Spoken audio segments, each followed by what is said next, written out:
Chunk 1 en Armageddon et panne d'électricité en Russie. Des drones et des missiles embrasent la nuit. Des dizaines de milliers de Russes sont privés d'électricité. Au même moment, Zelensky annonce de nouvelles attaques avec Neptune et Flamingo. Les occupants ont lancé une frappe de missiles sur une formation dans la région de Dnipropetrovsk. L'état-major dément que la cérémonie de remise des prix ait eu lieu sur le terrain de parade, mais promet de punir les responsables. Les forces armées ukrainiennes ont coupé la logistique des occupants en direction de Dorilia. De violents combats se poursuivent à Pokr. À Kupiansk, les derniers groupes de sabotage et de reconnaissance ennemis sont en train d'être éliminés. La Biélorussie veut déployer ses troupes en Ukraine. Poutine, Zelensky et Trump se rencontreront le 23 novembre dans le parc. Tout cela et bien plus encore dans l'émission. Bonjour, je m'appelle Katina Koulan. Commençons ensemble ce mardi riche en informations. La nuit dernière, dans la Fédération de Russie, une série d'explosions a secoué des installations clés de raffinage pétrolier, de pétrochimie et d'énergie à Sterlitamak-Bashtoran. Il y a eu une explosion dans une usine pétrochimique qui fait partie de la holding Roskim. Elle produit des caoutchoucs synthétiques, des antioxydants à godo et des additifs à haute activité pour l'essence aviation. Le maire de la ville a confirmé l'incident dans l'atelier de traitement de l'eau, où une partie de la structure s'est effondrée. Mais, selon les informations officielles, il n'y a pas eu de victimes. À Stovo, près de Nizhnog, la lueur rouge de l'incendie a illuminé le ciel après les frappes sur l'une des 4 plus grandes raffineries de pétrole de Russie. La raffinerie Lucy Nizhny Novgorod, d'une capacité de 17 millions de tonnes de pétrole par an, ou l'usine pétrochimique voisine de Siburstovo, qui produit du benzène et des composants pour explosifs. Ces usines sont situées l'une à côté de l'autre, de sorte que la cible exacte de la frappe est encore en cours de clarification. Cependant, le chef du Centre de lutte contre la désinformation du Conseil national de sécurité et de défense, Andriy Kovalenko, l'a déjà confirmé. 2 entreprises à la fois, l'usine pétrochimique de Bashkira et la raffinerie de pétrole de Nizhnog, ont interrompu leurs opérations après une attaque de drones la nuit dernière. Des drones ont adressé aux Russes un message de bienvenue précis pour la journée de l'unité nationale à Lipetsk. Là-bas, les habitants ont également signalé de fortes explosions, mais les conséquences sont encore inconnues. Les drones n'ont pas épargné non plus l'infrastructure énergétique. À Frolovo, dans la région de Volgograd, un drone a frappé la sous-station Frolovskaya d'une capacité de 500 kW, laissant la ville sans électricité ni communication. Dans la région de Rielsk, après l'attaque de la sous-station, plus de 16 000 abonnés ont été privés d'électricité à Riosk même, ainsi que dans les districts de Glushkovski et Kourinovski. Le gouverneur de la région a confirmé les pannes, citant une frappe de drone comme cause. Les services de renseignement ukrainiens ont frappé le système de défense aérienne de l'occupant en Crimée. Chunk 2. La cible était le poste de commandement d'un bataillon de missiles solaires, S-400 Triumph d'ailleurs, d'une valeur de centaines de millions de dollars. Une station radar multifonctionnelle 92 N6E a été détruite et, avec elle, l'équipement d'alimentation a également explosé. Au même moment, les forces de renseignement ukrainiennes ont attaqué le radar de surveillance ARL-1-AES qui surveille le ciel au-dessus de l'aérodrome ainsi que le cheval de bataille soviétique pour la détection précoce des cibles à basse altitude, la station radar P-18 Terre. Les pertes totales s'élèvent à au moins 100 à 150 millions de dollars. Vladimir Zelensky a annoncé des progrès significatifs dans la production d'armes nationales. Selon lui, les forces armées ukrainiennes utilisent déjà de nouveaux missiles de croisière, le Flamingo et le Rour, ainsi que des Neptunes modernisés à longue portée, qui ont prouvé leur efficacité au combat. La production de masse de ces systèmes est prévue d'ici la fin de 2025. Pendant ce temps, la commande publique pour le Flamingo sera entièrement exécutée cette année. Au même moment, Zelensky a évité de donner des détails concernant les quantités et n'a pas confirmé les plans de 3000 missiles d'ici la fin de l'année. Il a plutôt souligné que l'Ukraine n'a perdu aucun type d'arme à longue portée, mais a besoin de stabilité pour accélérer la production. Pas mal du tout. Nous progressons dans la production de nos missiles. À ce jour, nous utilisons déjà de nouveaux missiles tels que le Flamingo et le Root. Je ne vous dirai pas la quantité. Comme je l'ai dit, elle devrait entrer en production de masse d'ici la fin de cette année. Nous avons aussi nos Neptunes.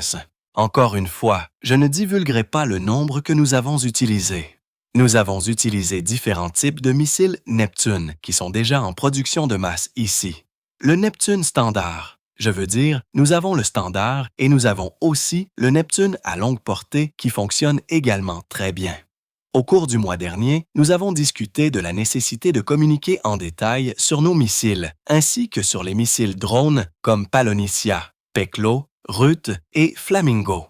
Clarifier lesquels de ceux-ci sont des missiles et lesquels sont des drones missiles. Nous n'en dirons pas plus, mais je pense que absolument tout le monde en Ukraine et Dieu merci en Russie aussi peut déjà le voir.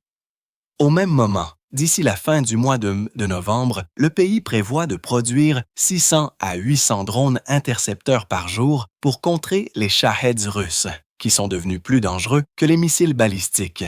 Pour chaque drone ennemi, au moins 2 drones ukrainiens sont nécessaires. L'Ukraine est également prête à exporter des drones navals. Il y en a 2 fois plus de disponibles que ceux actuellement utilisés par la Marine, le service de sécurité de l'Ukraine, les forces d'opération spéciales et la direction principale du renseignement, ainsi que des systèmes d'artillerie de calibre 122 mm, 152 mm et 165 mm. En particulier, jusqu'à 40 unités d'obusiers automoteurs. Bogdana sont produites par mois. Ceci est nécessaire afin de financer la production d'articles qui sont en pénurie.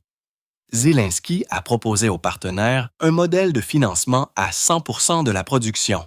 Une répartition 50-50 des produits finis avec certains pays prêts à transférer leur part à K.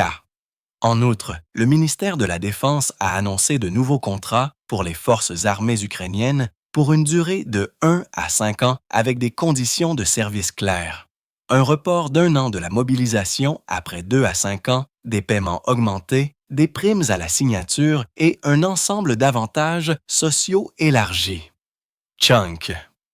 3. Ils seront accessibles au personnel militaire actuel et futur après que des modifications législatives auront été apportées. L'objectif est d'assurer l'équité et la motivation. À cette fin, le budget 2026 alloue 2,8 billions de hryvnias. En ce qui concerne le front, Zelensky a exhorté les commandants à ne pas avoir peur de signaler les positions perdues. Eh bien, tout d'abord, il n'y a rien à craindre parce que c'est une guerre contre une machine aussi massive. Vous ne devriez pas avoir peur de perdre une position. Vous devez être intelligent. Si vous avez préservé votre personnel, c'est formidable parce que vous avez encore vos gens. Plus tard, vous trouverez comment rétablir votre position. Et s'il n'y a pas de personnel et que vous avez perdu du personnel, c'est une autre affaire. En ce qui concerne Kiansk, selon Zelensky, jusqu'à 60 occupants y restent au Swat. Le nettoyage se poursuit selon un calendrier établi à l'état-major, bien que les dates ne soient pas divulguées. Dans la direction de Pakhovsk, où 30% de toutes les batailles, les salaires sont concentrés et 50% des cabis sont utilisés là-bas. L'ennemi n'a eu aucun succès ces derniers jours. Selon le président, il y a actuellement 260 à 300 Russes dans la ville. La défense est assurée par les forces d'assaut aérien, les marines et les méga-brigades, et Pokrovsk tient toujours bon. Les Chouars et les forces armées ukrainiennes mènent une opération conjointe. L'unité spéciale Timur détient une zone logistique clé. Des renforts ont été acheminés par hélicoptère. Un corridor terrestre a été établi. Les forces ukrainiennes coupent les voies d'approvisionnement de l'ennemi et avancent à point, forçant les Russes à se retirer. De violents combats se poursuivent. Les détails de l'opération ne sont pas divulgués pour des raisons de sécurité. Un nouveau rapport des analystes de l'Institute for the Study of War indique que les forces russes continuent d'intensifier leurs opérations offensives à Pokrovsk et dans ses environs, dans le but de capturer la ville et d'encercler le saillant ukrainien. Les dernières nouvelles concernant la situation sur cette section du front seront présentées dans notre rapport. L'ennemi est effectivement observé dans presque tous les quartiers et districts de la ville. La direction la plus difficile, Sercey-Boudenov, est déjà là. La direction de Pokrovsk reste le point chaud des affrontements. Cependant, comme le rapporte Sersky, la ville tient bon. Chant 1.4. Dans la mémoration de Pokrovsk, nos soldats doivent s'y résister à la pression d'une force ennemie se chiffrant dans milliers, qui poursuit ses tentatives d'infiltration dans les zones résidentielles et de coupure de nos voies saisies d'approvisionnement. Cependant, il n'y a ni encerclement, ni blocus des villes. Nous faisons tout notre possible pour maintenir la logistique. Et à quelle distance les forces ennemies sont-elles d'encercler ou de bloquer la ville? Formellement, la ville n'est pas encerclée, mais en pratique, l'espace aérien est fermé. En pratique, il continue à y fournir de l'équipement, des munitions, des hommes et encore plus d'hommes. Il deviendra pratiquement impossible et garantira la destruction de tout véhicule tentant de circuler sur cette route. La largeur du goulot d'étranglement nécessaire pour finalement fermer cet encerclement est d'environ 5 km. Budanov, le chef du GIR, a également été aperçu aux côtés de Sersky. On suppose qu'il est personnellement impliqué dans la coordination de la défense. M. Sersky s'y est rendu uniquement pour montrer qu'il n'y a pas d'encerclement. En d'autres termes, il s'est moqué de tous les propagandistes russes. Il est arrivé sur place et a démontré à tout le monde qu'il n'y a pas d'encerclement, pas de cercle. Mais encore une fois, nous ne savons pas jusqu'à quelle profondeur dans la ville il est réellement allé. Mais encore, la tâche principale se situe ailleurs. La question n'est pas de tenir la ville. La question est de gagner du temps et de permettre à nos troupes de sortir de ce piège, en particulier celles qui se trouvent au sud, tout en bas. Quand on regarde cette poche, nos unités et nos soldats sont là aussi. Et il s'agit de leur donner la chance de sortir de l'encerclement et, si possible, de retirer plus d'équipements et de machines. Il est connu que Boudanov a dirigé l'opération aéroportée de la Gloire à Poukovsk. Maintenant, des groupes combinés des forces d'opération spéciales, du service de droit militaire, du service de sécurité de l'Ukraine et d'autres unités des forces de défense y opèrent. L'expression de l'Ukraine se réfère à quelque chose qui a son origine en Ukraine, qui appartient à l'Ukraine ou qui est associé à ce pays, situé en Europe de l'Est. L'Ukraine est connue pour sa riche histoire, sa culture diversifiée et son rôle important dans la région. Lorsque nous utilisons le terme de l'Ukraine, nous décrivons un lien avec cette nation, son peuple, ses traditions ou sa terre. Néanmoins, la situation à Poukovsk n'empêche pas les soldats ukrainiens d'éliminer avec succès les occupants dans la ville, un par un. Les soldats ukrainiens tiennent la ville depuis plus de 13 mois maintenant, depuis le moment où, selon le plan des Russes, elle était censée tomber. Mais même si la ville est perdue, l'Ukraine ne sera pas vaincue. L'Ukraine a gagné du temps ici, pour elle-même et pour les Européens. Chunk 5. En d'autres termes, au cours de ces 13 mois, nous avons gagné du temps dans la production d'armes, dans le rééquipement, dans la révision de la stratégie. Les Russes, sans exagération, ont perdu du temps. Ils l'ont gaspillé. Oui, ils captureront cette ville cette semaine, la semaine prochaine ou à la fin du mois, et ils en seront terriblement heureux. Et pourtant, pourquoi la Russie a-t-elle intensifié son offensive dans cette direction particulière? Actuellement est simplement devenue une caractéristique régulière dans les rapports constants de l'état-major russe au Kremlin. Je pense que quelqu'un là-bas a perdu son sang-froid et a dit « Combien de temps cela peut-il encore durer? Vous dansez autour de ça depuis 13 mois déjà et vous n'avez eu aucun succès. Faites quelque chose. » Et bien sûr, les militaires russes saluent et sont prêts à se sacrifier. S'ils ont besoin de 10 000 autres, ils jetteront 10 000 autres soldats russes juste pour obtenir un certain résultat. Parce que tout le monde comprend parfaitement bien. Si vous obtenez des résultats, vous pouvez obtenir la médaille de héros de la Fédération de Russie ou des galons de général. Ils jettent tout ce qu'ils peuvent. Pour la Russie, la notion de coût n'existe pas. Chaque mètre de terrain signifie des milliers d'ici, disent victimes russes. Et tout cela juste pour que le dictateur du Kremlin puisse mettre une autre coche sur la carte. Chaque voix compte. Rejoignez notre communauté, soutenez le journalisme indépendant et aidez-nous à vous apporter la vérité d'Ukraine. Devenez membre d'Ukraine aujourd'hui. Rejoignez-nous maintenant. Les forces ukrainiennes ont coupé la route vers Charkov sur le saillant de Dorylia, mettant le groupement ennemi en danger d'être divisé. Cela a été rapporté par un militant ukrainien. Les experts notent que des combats intenses se poursuivent sur le saillant de Dorylia. Après les opérations actives de l'ennemi, nos unités ont mené une série de contre-attaques locales, avançant au sud-ouest de VNE et de Novi Charkov. En conséquence, la route vers Charkov a été coupée. Après tout, le contrôle de cette localité reste essentiel pour stabiliser la ligne de front et améliorer encore les positions des forces ukrainiennes qui continuent de maintenir l'initiative sur les flancs et redressent progressivement la ligne de défense. Une tragédie dans la région de Dnepropetrovsk. Les Russes ont lancé une frappe de missiles et de drones sur une base des forces armées ukrainiennes lors d'une cérémonie de remise de prix militaire. Il y a des morts et des blessés. Tant les défenseurs que les civils, y compris les enfants, ont été touchés. Chunk 6. L'incident s'est produit le 1er novembre. Les occupants ont utilisé des missiles balistiques, probablement des Iskander, et 3 Shahed, frappant le centre d'une localité du district de Samari. Il y avait des soldats de l'une des brigades marines du 30e corps de la marine ukrainienne présents.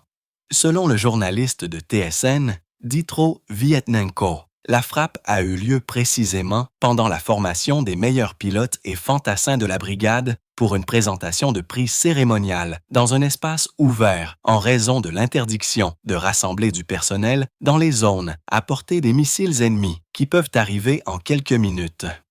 Parmi les morts se trouve le frère du journaliste, Vladimir Zakharis Vietnenko, 43 ans, pilote de drone de la 35e brigade marine qui, depuis 2023, s'était battu dans des batailles infernales à Ukrenki, Kourakov, Marinka et Krasnorivka, mais a été tué dans une zone relativement rare. Le groupe Est a confirmé des pertes parmi les militaires et le 30e corps marin a précisé que la frappe avait touché le centre de la localité où il n'y a pas de terrain de parade, contestant également d'autres détails circulant sur les réseaux sociaux. Cependant, ils ont reconnu la mort de soldats et de civils, y compris des enfants. Ils disent que certains fonctionnaires de niveau intermédiaire ont déjà été suspendus pour violation de l'ordre de sécurité. Une enquête préliminaire a également déjà commencé. Actuellement, le respect des exigences relatives aux alertes de raids aériens, à l'organisation des abris et à l'interdiction des réunions et des rassemblements dans les zones ouvertes est en cours de vérification. L'ancien chef Denisen Nassam, l'ancien chef d'état-major de la 12e brigade de la Garde nationale d'Ukraine, Azov Bohdan Krovitch, a accusé le colonel Valentin Mango de divulguer des cartes secrètes qui auraient pu aider les services de renseignement russes. Le défenseur de Mariupol exige une enquête du Bureau d'enquête de l'État, SBI. Dans son poste, il affirme que des photos de cartes de combat des systèmes Delta et Kropiva ont révélé les positions des forces ukrainiennes, y compris les postes d'observation dans le village de Baska, près de la frontière avec la Fédération de Russie, où des triangles bleus marquaient « Nos unités sans fortification dans la zone nouvellement établie voisine ». Ces informations publiées avant même que le territoire ne soit occupé par l'ennemi auraient pu être utilisées pour des frappes d'artillerie ou des sabotages, car la carte contenait des symboles tactiques, des cibles de tir et des fortifications ennemies. Formellement, la carte n'était pas classifiée comme secrète, mais seulement à usage officiel. Mais il s'agit toujours d'informations classifiées, dont la divulgation est interdite sans autorisation. Rotovich souligne que l'identification de la zone par des experts et les dates de publication confirment le risque et que le mépris de l'état-major pourrait constituer un abus d'autorité, en particulier compte tenu des inspections précédentes qui n'ont rien trouvé malgré les remarques des analystes, par exemple de l'état profond sur l'incohérence. Il exhorte les officiers des forces armées ukrainiennes à contacter le bureau d'enquête de l'État pour faire inscrire les informations au registre unifié des enquêtes préliminaires en vertu de l'article sur la divulgation d'informations officielles pendant la loi martiale. Mango, le chef du département des unités d'assaut de l'état-major et un candidat potentiel à des postes plus élevés, n'a jusqu'à présent pas commenté la nouvelle accusation. Cependant, il a précédemment expliqué que les cartes publiées étaient basées sur les cartes Google avec ses propres marquages. Elles ne contenaient pas de données sensibles et le contenu ne reflétait que la situation générale sans poser de menace à l'opération. Après un examen interne le 31 octobre, l'état-major a confirmé que les photos ne contenaient pas d'informations restreintes et ne posaient pas de risque pour les forces de défense. Les Russes ont amélioré les Shahed et ils sont maintenant plus difficiles à intercepter. Et le plus inquiétant, c'est que la partie américaine aide les occupants avec ces détails dans le rapport. En plus de la guerre sur les lignes de front, il y a aussi une guerre technologique en cours. Notre ennemi est très dangereux, rusé et imprévisible sur le plan technologique, car il peut tout changer en un instant. Les systèmes de communication, les systèmes de contrôle et la guerre électronique jouent un rôle important. La question clé est une approche globale afin de pouvoir contrer l'ennemi. Les vitesses ne sont plus les mêmes, etc. L'ennemi utilise divers moyens pour rendre ses drones moins vulnérables à nos systèmes de guerre électroniques. Des drones Shahed à réaction, qui sont des véhicules aériens sans pilote équipés de contre-mesures électroniques avancées, ont récemment été observés survolant le territoire ukrainien. Chunk 7. Ces contre-mesures sont conçues pour aider les drones à échapper à la détection et à l'interférence des systèmes de défense aérienne ennemis, ce qui les rend plus efficaces lors des opérations dans l'espace aérien ukrainien. Ceci juste ici pour vous. Ce n'est pas la première modernisation du Shahed que les Russes ont développée pour tenter de contourner la défense aérienne ukrainienne. Ces antennes RPA sont des dispositifs qui permettent aux drones de maintenir leur navigation, même en cas de brouillage électronique actif. Ces antennes sont maintenant produites en Russie, mais la conception a été initialement développée en Ukraine au début des années 2000. Maintenant, sur le territoire ennemi en 2025, la modernisation des drones de la mort continue. Ils utilisent la technologie FHSS sur toute la gamme de fréquences, ce qui signifie qu'elle est résistante à la guerre électronique, mais cela est considéré comme possible. Pour contrer cela, nous devons simplement adopter une nouvelle approche pour nous adapter, pour ainsi dire, à nous-mêmes et aux nouvelles tactiques des Russes. Les Russes sont allés encore plus loin. Ils ont caché ces antennes à l'intérieur du corps, les ont retirées de l'aile et les ont déplacées au centre du drone Shahed. De cette façon, les drones de l'ennemi deviennent pratiquement invulnérables au système de guerre électronique de l'Ukraine. Qu'est-ce que cela dit à une personne observatrice et intelligente? Cela signifie que l'usine a modifié le corps du drone Shahed spécifiquement pour ses antennes chinoises. Cela signifie que l'ennemi a confiance dans un partenariat stable et à long terme avec la Chine. Nous ne pouvons pas supprimer ces antennes avec nos systèmes de guerre électronique existants partout dans le pays. Serhiy Besnov a également confirmé que cette nuance indique une coopération étroite entre la Russie et la Chine. Les milliardaires russes font tout ce qu'ils peuvent pour aider Poutine dans cette guerre. Ils établissent des contacts avec la Chine et les États-Unis. Par exemple, Deripaska. L'accès à la technologie et à l'équipement est également bloqué et il existe une liste d'articles essentiels. En 2024, la LLC russe Hangar 22 a acheté des moteurs Seven Turbojet pour un montant total d'environ 300 000 $. Officiellement, ils sont destinés à l'aviation modèle. Cependant, ces unités ont ensuite été utilisées à des fins complètement différentes. Ils ont été installés sur une modification à réaction du drone Shahed iranien. Au même moment, les propriétaires d'Hangar 22 sont classifiés et les informations sur les bénéficiaires sont dissimulées. Selon d'anciennes données du registre, le fondateur était la société par action Cresco, qui était liée à Deripaska. D'autres structures subsidiaires, selon les documents, ne sont que partiellement publiques. Mais il y a aussi la société de développement South Invest. Elle est associée à la même structure Deripaska. Nous savons tous que près de la Chine, il existe des zones économiques spéciales, une société à imposition minimale. Les fournitures à la société liées au portefeuille de Poutine provenaient directement du fabricant chinois Sviven, qui a également une branche américaine USA.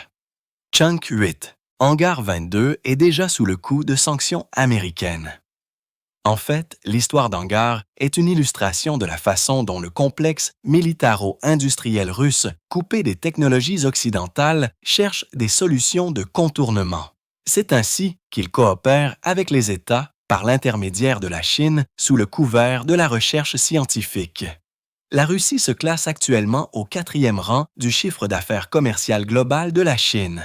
Cela importe à tout le monde. Les Russes améliorent régulièrement leurs drones pour mener des attaques contre l'Ukraine. Les forces armées russes ont commencé à les rendre encore plus meurtriers pour les frappes. Lors des attaques contre la région de Sounoumi, les occupants russes ont commencé à utiliser des Shahed avec des mines anti-chars attachées. Ils continuent d'intensifier davantage la production et, comme nous devons vraiment le comprendre, avec toutes les ressources disponibles, avec un soutien financier, avec tous les moyens possibles à leur disposition, ils ne s'arrêteront absolument pas.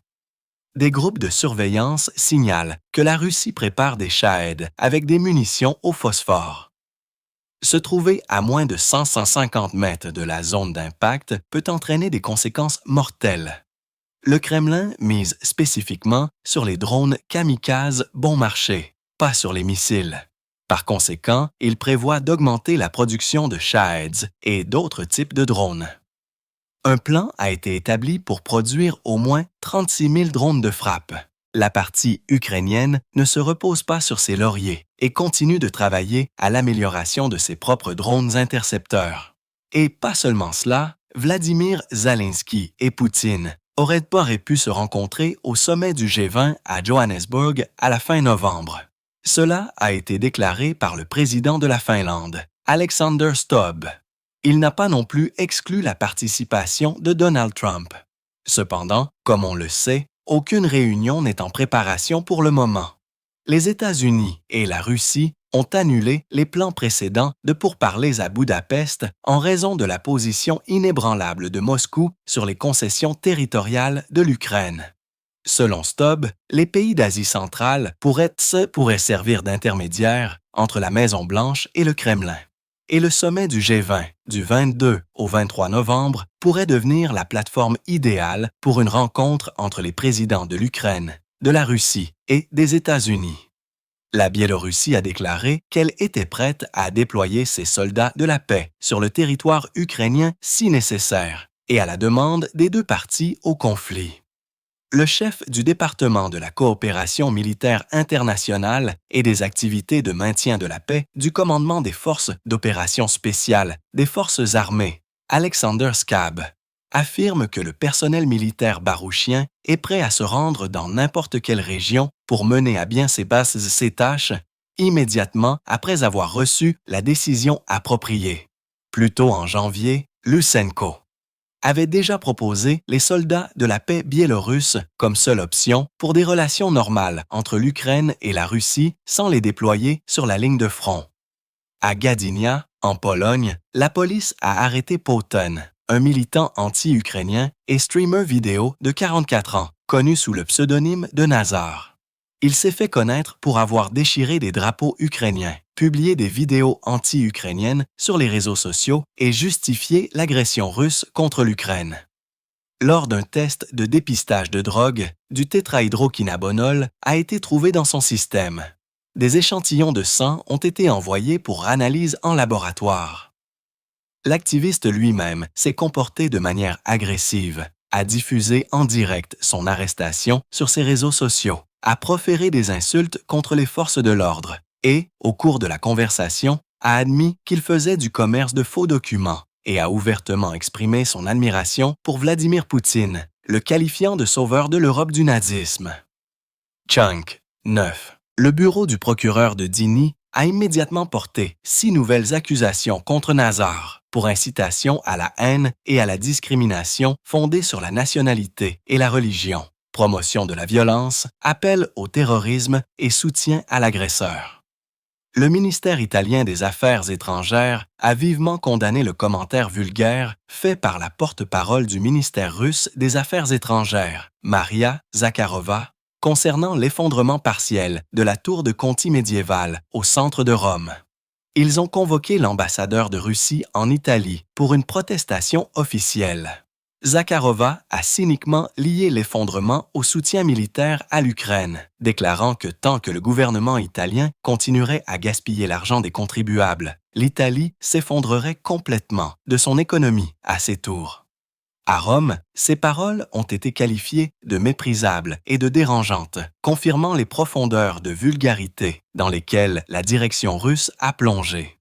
Le ministère italien des Affaires étrangères a souligné que personne en Italie, absolument personne, ne se permettrait jamais de prendre plaisir, parce que d'exploiter un incident, une tragédie dans laquelle tous les Italiens sont émotionnellement impliqués.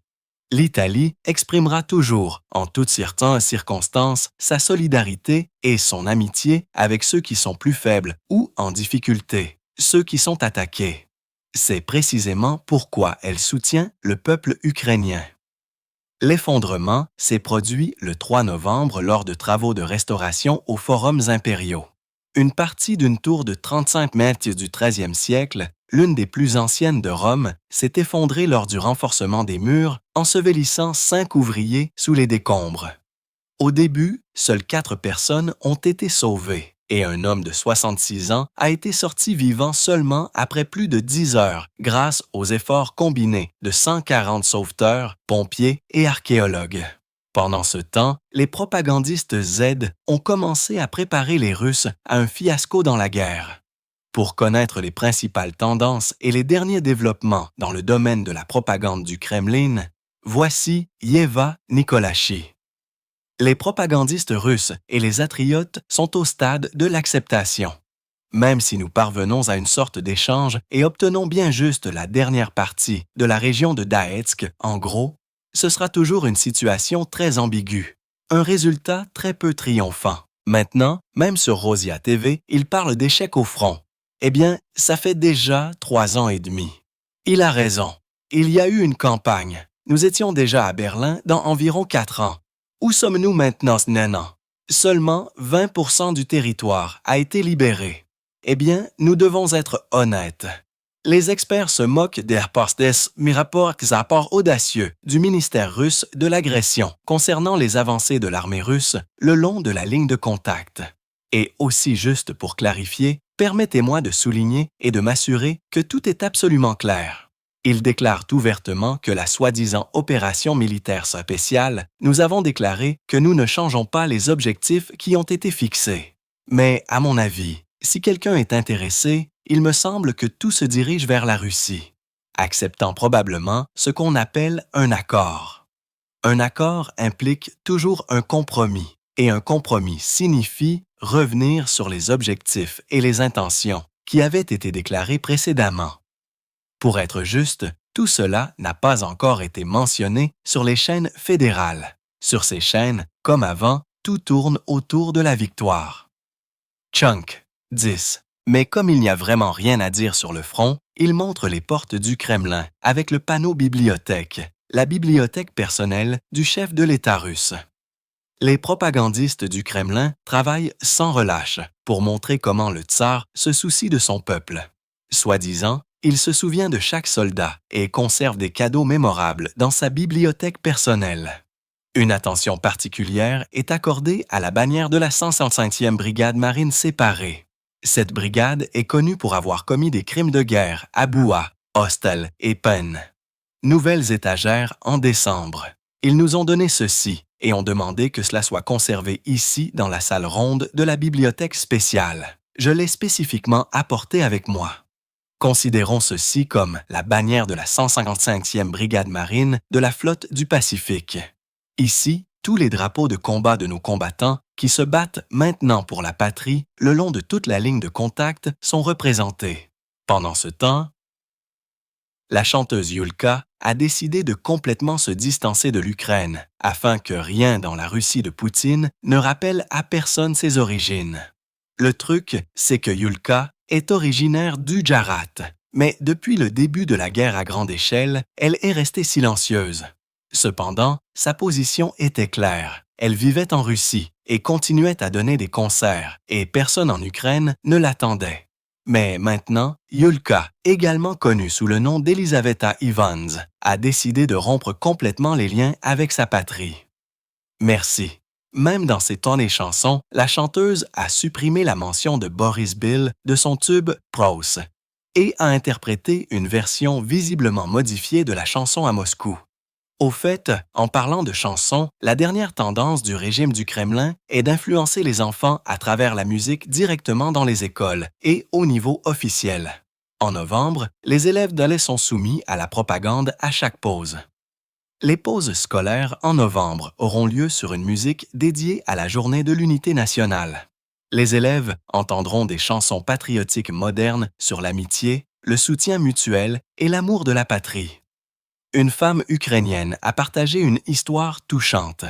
La femme a dit que pendant 23 jours, elle n'avait reçu aucune nouvelle de son mari, un militaire des forces armées ukrainiennes qui était stationné à des positions dans la région de Donetsk, et à la première occasion, il a envoyé à sa bien-aimée 3 tournesols cueillis directement dans un champ du Donbass. Le post sur les réseaux sociaux a déjà recueilli des milliers de likes. D'autres femmes ont également partagé leurs propres histoires dans les commentaires. C'est tout ce que nous avons le temps de partager pour le moment. Participez également à la discussion.